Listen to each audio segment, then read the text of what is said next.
The Foreign Secretary was speaking in the UK Parliament during a session on foreign policy matters and issues. His main concern, he told fellow parliamentarians, was to see progress at Annapolis after so many years of stagnant peace negotiations.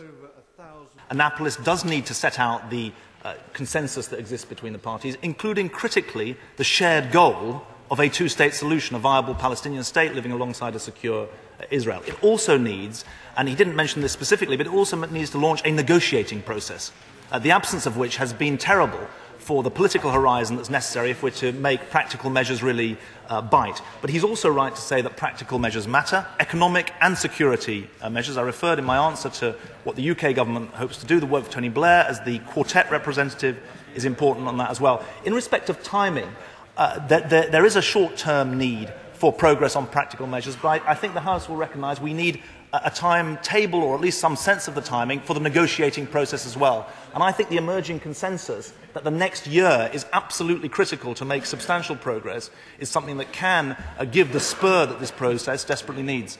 He said stability in Palestinian areas is vital.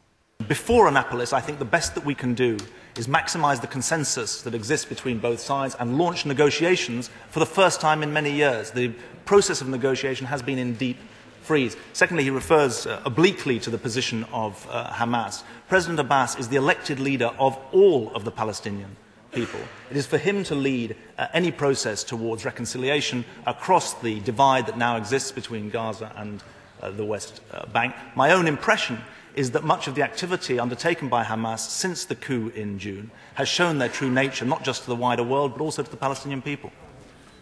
Foreign Office Minister Dr. Kim Howells also spoke about the frustrating situation in trying to secure peace in Sudan. There certainly will not be peace there unless all of the parties are around the table, unless all of the issues are put on the table, and that peace process is worked at systematically. I don't think, Mr. Speaker, that we can count on the occasional attendance at occasional meetings. That's failed in the past and will fail in the future. But he said he remained hopeful about peacekeeping in the region. I am an optimist. You can't be the Minister for the Middle East without being an optimist.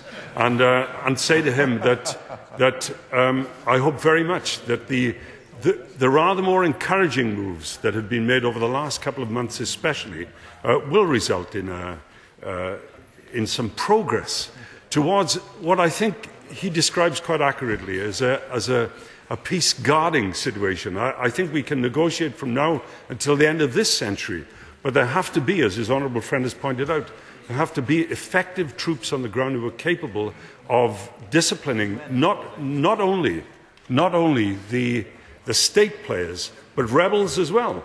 They all have to be part of this peace process, or else it's not going to succeed. The Foreign Secretary then spoke about Pakistan. All friends of Pakistan will share the government's grave concern about the state of emergency in Pakistan. We have strongly urged General Musharraf to restore the constitution immediately and ensure that free and fair elections take place by mid-January. My honourable friend will have seen the announcement yesterday that the elections will take place on the 8th of January. Democratic values and the rule of law are our best allies against the extremism that threatens both Pakistan and this country. The Foreign Secretary will fly to Africa next week for the Commonwealth Summit.